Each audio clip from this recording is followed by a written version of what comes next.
Well, today's deep dive is about the next best thing, Google's AI tool, NotebookLM. Specifically, we're checking out this new voice feature. Yeah, the thing about NotebookLM is you can feed it your writing, it could be anything, like notes, full articles, whatever, and get a polished audio podcast. I mean, it even comes with host voices and the whole 9 yards. Hold on, seriously, it's that good? That's the million-dollar question, right? Right. So to get to the bottom of this, we're going straight to the source. We've got marketing pro Willy Seyama with us today, virtually, of course. Yeah. He actually took NotebookLM voice for a spin, and he was super generous in sharing his notes, transcripts, even some AI analysis he did on the whole thing. It's like AI Inception, analyzing AI. Totally. So get this. Seyama fed NotebookLM a bunch of his LinkedIn articles, aiming for like 10 audio podcasts. But here's the kicker, he ended up with over 20. That's wild, but it does tell you something about how this kind of AI works. It's not like you just push a button and boom, instant podcast. Seyama actually had to regenerate some episodes multiple times to get them where he wanted them, to accurately reflect his writing. Okay, so maybe not quite instant magic. Sounds like you got to put in a little work with the AI. Yeah, you've got to work with it. Which is why it's helpful to understand the tech behind all of this.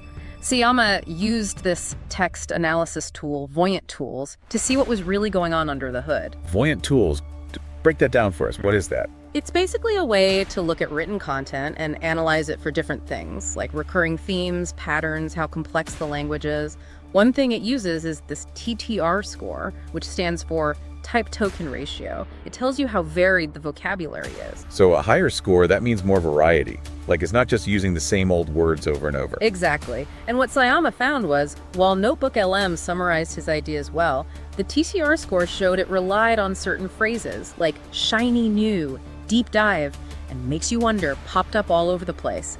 Almost like it had a go-to list of buzzwords no matter the topic. So even AI gets sucked into the shiny new hype. It's like that song stuck in your head, but instead of a melody, it's AI hooked on buzzwords. Yeah, exactly. And you can imagine that could get a little old for listeners. I can totally see that. Yeah. But how did the AI actually do in understanding his ideas? Could it get the deeper stuff, or was it all just surface level? That's where it gets interesting. Seyama said it was surprisingly good at grabbing the main points of his articles and explaining them clearly, but it rarely gave any new perspectives or really dug into the nuances of his points. Imagine reading a really good book summary versus actually reading the book. So like getting the Cliff Notes version instead of the full experience. Yeah. You might get the main idea, but you miss out on the aha moments. Right. And that was a bit of a bummer for Seyama because he really values his unique perspective. Yeah, I bet. So if NotebookLM isn't dropping truth bombs, why even use it? Why is Seyama still so into it? Because it boils down to this. Even with quirks, it's still a powerful tool, especially in a fast-paced field like marketing. If he sees it as working smarter, not harder. So it's like this AI is a total productivity hack, even if it's not exactly writing poetry, huh? Right. For Seyama, it's all about time. Remember, he loves to write, but he's not a huge fan of his own voice. So. Oh yeah, he pretty much said he and microphones don't get along. So this way, he can focus on what he likes and delegate the rest. Makes sense, right? Work smarter, not harder. Exactly. And he did say that even with the stuff we talked about, there were times the AI really surprised him. Oh yeah. Like what, did it suddenly write a screenplay or something? Not quite. Remember how we were talking about the AI flagging stuff that might be missing or a different way to look at things? Well, Seyama says that there were times when the AI podcast script actually pointed out holes in his thinking or made him consider an issue from a new angle. Wow, so it's like having an editor who's not afraid to tell you what they really think. That's actually super helpful. I mean, everybody needs a fresh perspective sometimes, even if it comes from an algorithm. Right. And that's what's so cool about AI. It can be objective in a way that's hard for us. We all have our blank spots. Okay, I'm starting to get it. But what about actually listening to these podcasts? Even if the AI is summarizing things well and being all insightful, did Seyama enjoy listening? Were they, engaging? Or did it sound like a robot reading the news? $1,000,000 question. And it's tricky. Seyama said the voices were fine, not super robotic, but not exactly bursting with personality either. So talking to someone in a networking event who's perfectly nice, but you kind of forget about them right after? Exactly. You get the info, but it's not exactly a meeting of the minds. And I think that frustrated Seyama, especially because his writing is usually so engaging. It's like the AI got the information, but not the feeling behind it. Right. And that's where AI is still figuring things out. It can do the mechanics of talking and thinking like us, but real emotion, that human touch, that's the next level. And that's way more important for audio, isn't it? Like if you're reading, you can skim, but with audio, you're stuck. If it doesn't grab you, you're either zoning out or hitting stop. Exactly. And that's actually something Seyama picked up on. He noticed that even though his articles were about different stuff, the AI's delivery was always kind of the same. It didn't change things up based on the topic. So even if the content is different, the delivery's like one size fits all. Pretty much. And to make it worse, there's only one set of voices. One male, one female. So every podcast sounds like the same two people are hosting. Seriously, no other options. Not yet, at least. And Seyama said this lack of variety, with the sometimes repetitive words and the flat delivery, it could get old for listeners after a while. Yeah, that makes sense. It'd be like listening to the same two people on the radio every day.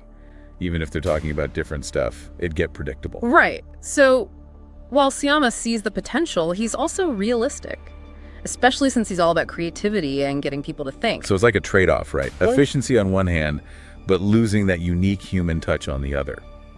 But knowing Seyama, he probably didn't just stop there, did he? Did he figure out ways to make NotebookLM voice work better for him? He did. And that's what I like about his approach. He's always up for experimenting, pushing the limits. So it sounds like we're talking about a tool that's great for getting things done, but might need a little creative boost. Did Seyama find any ways around that? He did. What's really cool is that he found this whole community of people who are using NotebookLM voice, and they're constantly tweaking it, experimenting, figuring out ways to make it better. Really? What kind of stuff are they doing? Well, for one, some people are using different AI voice generators to get around that whole same two voices thing.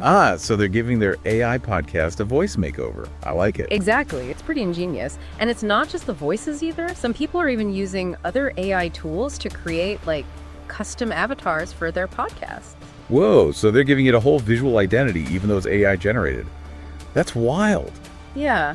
It's really interesting to see how people are getting creative and putting their own spin on it. Totally. It shows how adaptable technology can be. Yeah, it's not about being stuck with what you get. It's about figuring out how to make it work for you. And Seyama really ran with that. So he found ways to make NotebookLM voice more his own. Exactly. And I think that's a key takeaway here. With these AI content creation tools, it's on us to push the boundaries. It's not about blindly accepting, but shaping the technology to fit our vision. Totally. It's a two-way street. We learn from AI, and AI learns from us. Absolutely. And that's what Seyama's experience shows. He's not just using the tool, he's engaging with it.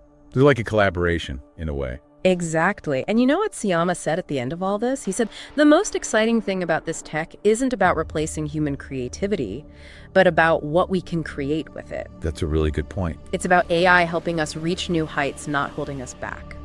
I love that. So it sounds like we've got some big questions to consider. Will AI totally change how we create, or just tweak it a bit? Only time will tell, right? Exactly. It's a journey, that's for sure. Well, thanks for diving into Google NotebookLM Voice with us today. Until next time, happy creating, everyone.